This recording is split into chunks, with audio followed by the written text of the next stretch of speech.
نون لیگی رہنما جاوید لطیف نے 2 سابق آرمی چیف اور سابق ڈی جی ISI کو عالمی قوتوں کا سہولت کار قرار دے دیا. کہا نواز شریف کے خلاف عالمی سازش ہوئی، سازش میں اندرونی سہولت کار بھی تھے.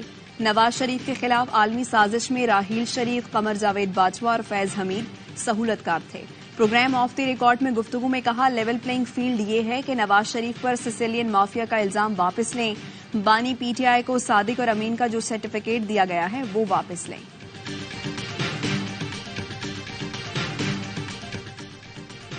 جسٹس مظاہر نقوی کے معاملے میں نہ تو غور و فکر کیا گیا نہ اجازت دی گئی. کونسل کی کارروائی چلانے کے انداز سے مکمل اختلاف کرتا ہوں. جسٹس مظاہر علی اکبر نقوی کو دوسرے شو کاز پر جسٹس اعجاز الاحسن کا اختلافی نوٹ. لکھا کونسل کی جانب سے کارروائی روایات کے خلاف جلد بازی میں کی جا رہی ہے. ممبران کے اختلاف کی صورت میں جج کے خلاف کارروائی غور کے بعد کرنی چاہیے.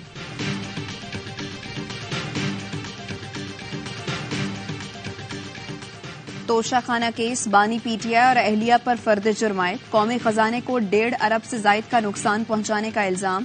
جیولری کا تخمینہ لگانے والا سہیب وعدہ معاف گواہ بن گیا. 190 ملین پاؤنڈ کے 17 جنوری کو فرد جرمائد کی جائے گی. دونوں کیسوں میں ضمانت کی درخواستیں مسترد کر دی گئیں.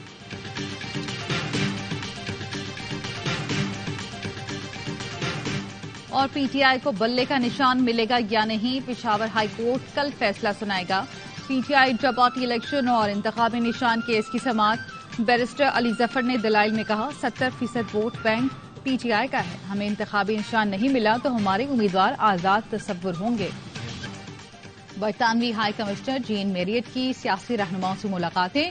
ذرائع کے مطابق برطانوی ہائی کمشنر کی PTI رہنما بیرسٹر گوہر سے ملاقات. لاہور میں نواز شریف اور کراچی میں پیپلز پارٹی، GDA اور MQM کے رہنماؤں سے ملاقات کی. دونوں ممالک کے درمیان تعلقات اور معیشت سے متعلق امور پر تبادلہ خیال کیا گیا.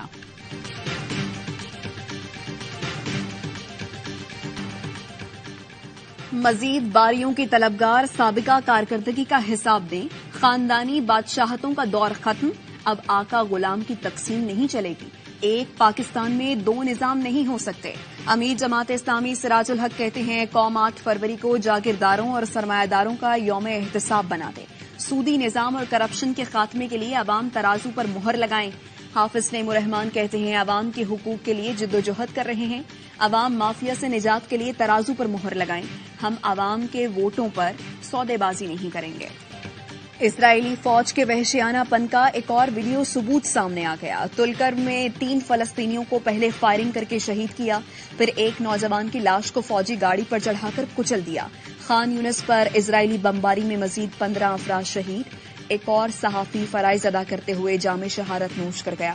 24 گھنٹوں میں 126 فلسطینی شہید ہو گئے.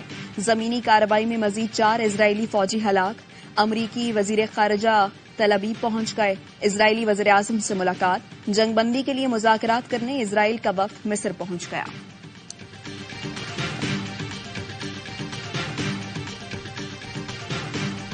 جنوبی کیرولائنا میں صدر جو بائیڈن کی انتخابی مہم میں فلسطین کے حق میں نعرے. جو بائیڈن نے کہا میں آپ کے جذبات سمجھتا ہوں، اسرائیل سے بات کر رہا ہوں کہ وہ غزہ سے نکلے. شرکا نے کہا اگر واقعی فلسطینیوں کا دکھ ہے تو جنگ فوری بند کرائیں. شرکا فوری جنگ بندی کا مطالبہ کرتے رہے. پولیس نے نعرے لگانے والوں کو باہر نکال دیا.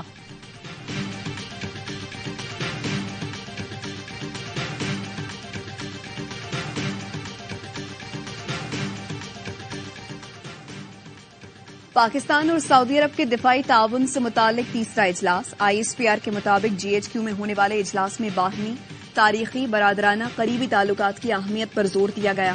دفاعی پیداوار میں خود کفالت کے لیے تمام شعبوں میں دفاع تعاون بڑھانے کے عزم کا اعادہ.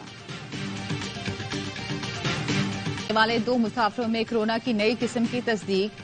ترجمان محکمہ صحت سندھ کے مطابق بینکاک اور ابودھابی سے آنے والے 2 مسافروں کا JN1 ٹیسٹ مثبت نکلا. متاثرہ افراد کا تعلق کیچ اور حیدرآباد سے ہے. گھروں میں قرنطینہ کی ہدایت کر دی. NCOC کا کہنا ہے گزشتہ ہفتے ملک میں کورونا کے 11 کیسز رپورٹ ہوئے.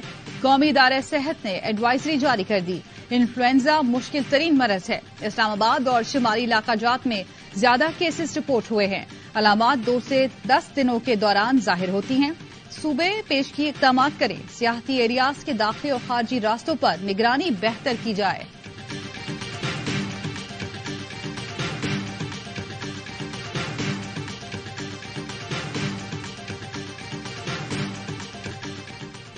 ملک بھر میں سال کی پہلی قومی انسداد پولیو مہم کا دوسرا دن 4.5 کروڑ سے زائد بچوں کو پولیو سے بچاؤ کے قطرے پلانے کا ہدف. پولیو ورکرز گھر گھر جا کر بچوں کو انسداد پولیو کے قطرے پلانے میں مصروف.